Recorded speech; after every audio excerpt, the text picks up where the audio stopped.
Virgo, Sun, Moon, Rising, reading ninyo, monthly reading September 2026, ano nakikita ng card sa'yo. Cross watchers, welcome din kayong manood.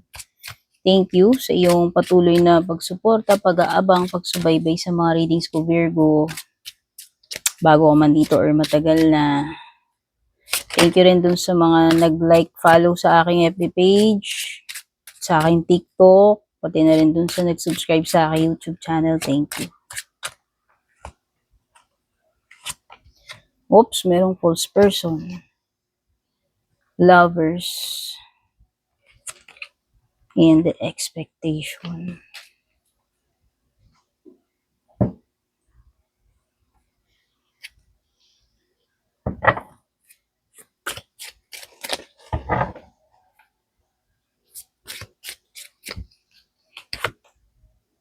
Claw. Old man. Wishbone. Wow. Meron kang wishbone.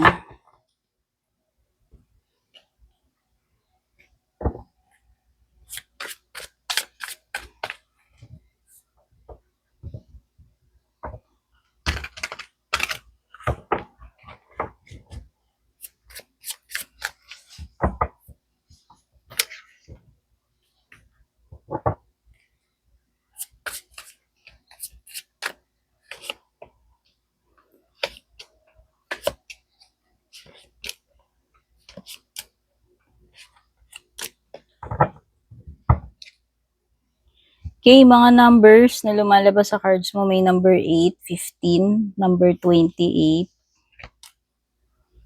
merong 10,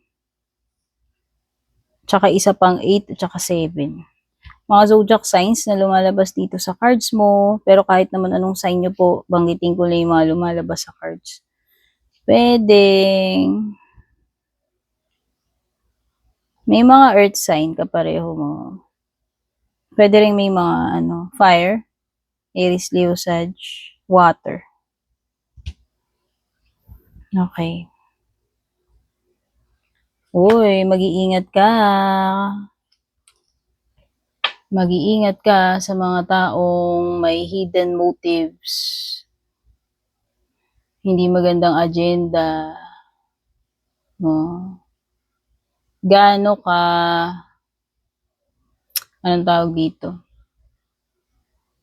Gaano kalinis kaya ang intention nitong tao na to? Base dito, false person. Con artist, ibig sabihin, wearing a mask. Hindi siya, pwedeng hindi mo pagkakatiwalaan, pwedeng ibibetray ka, pwedeng merong hindi magandang hangarin, Tagalog eh. No? Pwedeng hindi ganun ka clear talaga ang intention nitong tao na to. Pwedeng romantic, pwede ring hindi. So, mag-ingat ka doon sa mga pwedeng mag-deceive sa'yo, mag-manipulate, manggamit sa'yo, mang-scam sa'yo, mag-betray sa'yo. Diba? Ahas, kumbaga.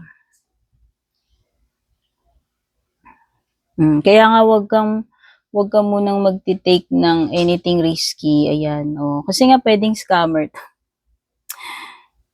Swindler, scammer, user, may hindi magandang agenda.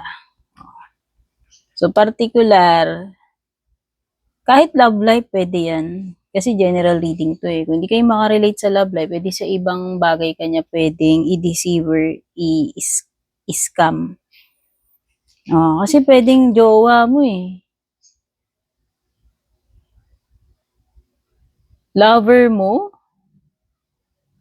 O, bago ba to? Matagal na. Bago man siya, hindi. Alam mo yun. Or pwedeng pagpasok sa isang risky situation or risky na connection, relationship. Kasi pwedeng mamaya may karelasyon na to or may karelasyon ka na, committed na pero parang nakikipagjowa pa. Alam mo yun, kaya nga risky o baka third party situation yan.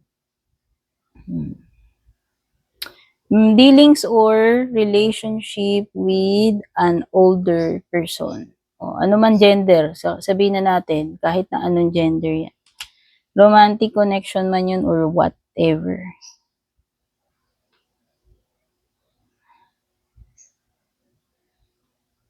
Wow, meron kang expectation. Uy, something that you are waiting for, Virgo, expecting, will finally be coming to you this September.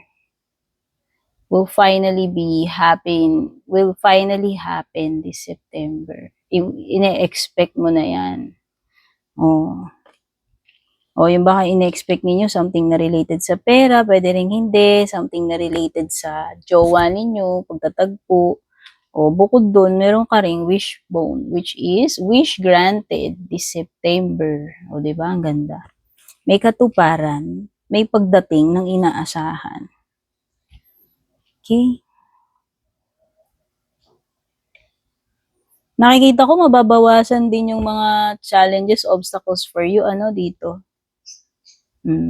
Kaya ako nag-i-struggle ka, ayan, somehow, matatapos na yung struggling na yan, matatapos na yung mga nakaharang na sagabal dyan, bagay, situation, tao man yung mga asungot, whatever, ano. Magiging less complicated, mas madali for you, kasi mababawasan nga yung mga challenges mo, obstacles, or blockages.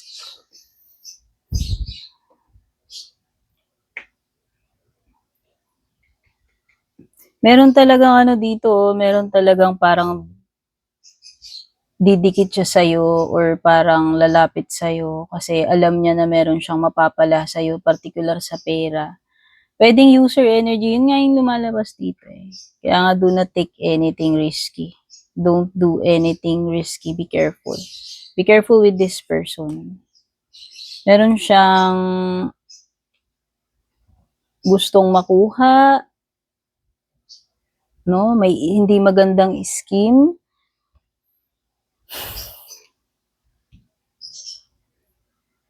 Oo, yun ang iniisip ko dito eh. Parang iniisip niya may mapapala siya sa'yo.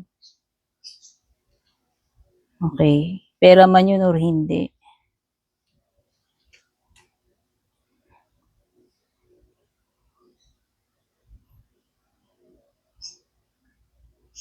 Hindi ganun ka-stable when it comes to pera ha. Nakita ko tong dalawang cards na to. So ano man yan, mga salesman yan, negosyo mo, or sa pera, hindi ganun ka-stable. Yung iba pwede rin hindi ganun ka-stable sa connection, sa relationship. Kasi nga nakakita ko dito ng mga lover, third party, secret, person na pwedeng mag-take advantage, no? So, yan. In terms of pera, sa business, or sa career mo man o love life mo, parang merong instability rito, unreliable energy, pwedeng alanganin, pwedeng hindi ganun ka sure, no? Kaya nga wag ka munang mag-take ng anything risk. Mag-ingat ka. Maging vigilant ka sa mga kadil mo kasi nga meron diyang deceitful, false person. Pero nakakita ko sa'yo ng new excitement, inspiration, new ideas, new beginning or opportunity para sa'yo. Pwedeng meron kang something exciting nasisimulan, no? Pwede ring something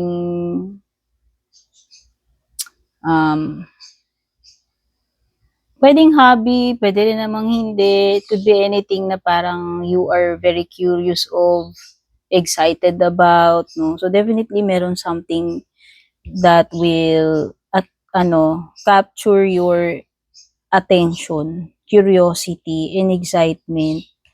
Whether this is something that is related sa love, a friendship, a hobby, whatever interest na paparating. Kasi parang may spark eh. So, pwedeng connection, pwede ring something na gagawin, sisimulan. Di ba? May curious energy princess.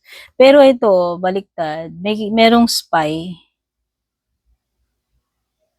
Ano to? Spy ba to na admirer? ex, spy ba to na kalaban, spy ba to na kakompetensya, kalaban mo, ewan ko, spy na traidor, sabi ko nga kasi may false person. So, merong plastic dito, may nagbabalat kayo. Yung iba pwedeng makaranas kayo ng problem when it comes to relationship, family, ito kasi yung Ten of Cups. May disharmony, may conflict.